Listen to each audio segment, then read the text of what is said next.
Bonjour à toutes et à tous. Aujourd'hui, première vidéo sur les nombres relatifs. Qu'est-ce qu'un nombre relatif? On connaît les nombres naturels que l'on note avec la lettre N un peu spéciale, qui est donc l'ensemble des nombres naturels. Dedans, on a 0, 1, 2, 3, etc. Les nombres relatifs, qu'on note avec la lettre Z, sont tous les nombres naturels, c'est-à-dire 0, 1, 2, 3, etc., mais aussi leurs opposés, c'est-à-dire les mêmes nombres, mais avec un signe moins devant. Moins 1, moins 2, moins 3, etc. On peut les placer sur un axe. On place ici le numéro 0 et à sa droite, on trouvera 1, 2, 3, 4, 5, etc. À gauche, on aura moins 1, moins 2, moins 3, moins 4, moins 5, etc. À droite, on trouve les nombres les plus grands, alors qu'à gauche, on trouve les nombres les plus petits. Ok? On a donc un ordre croissant de gauche à droite, avec par exemple moins 5, inférieur à moins 3, inférieur à 0, inférieur à 1, inférieur à 4.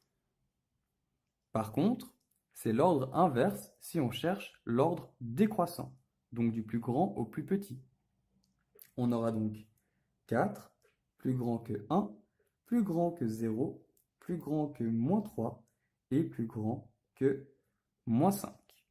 Les ensembles. En fait, on parle de l'ensemble des nombres réels et de l'ensemble des nombres relatifs.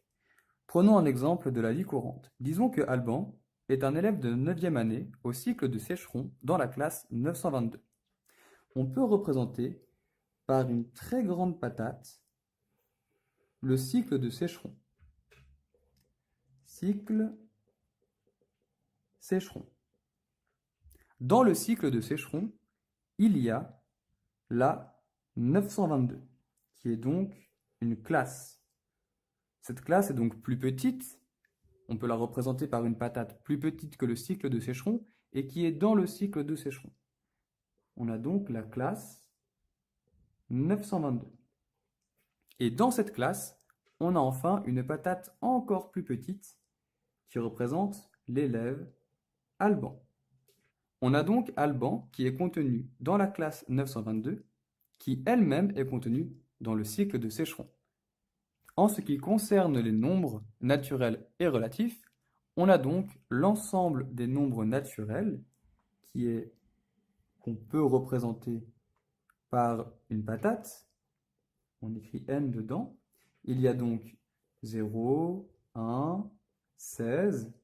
Et on peut représenter une plus grande patate qui contient la première, c'est-à-dire qui contient les nombres naturels, mais auxquels on peut ajouter des nombres, c'est-à-dire les nombres moins 1, moins 16, moins 1153. Ok? Les nombres relatifs, ce sont les nombres naturels ainsi que les opposés des nombres naturels.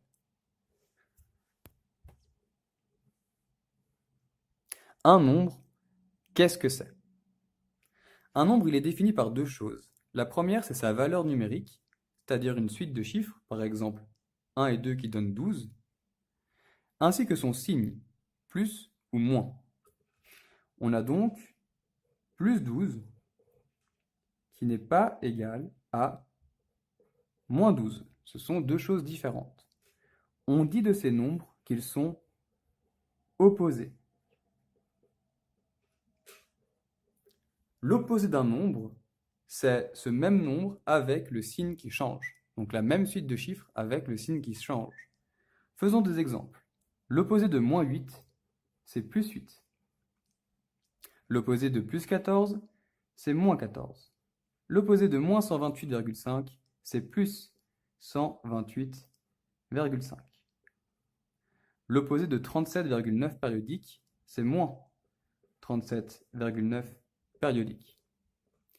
Je te laisse faire les nombres ci-dessous en mettant cette vidéo sur pause et dans quelques secondes, tu verras la correction. Voici la correction des nombres. Tu devrais avoir trouvé pi ou plus pi, racine de 2 ou plus racine de 2, moins phi, qui est le nombre d'or, un nombre que tu verras peut-être plus tard, moins 73, moins 49,56, moins 29,9 périodique, plus 1000 ou 1000, ainsi que moins 0,00.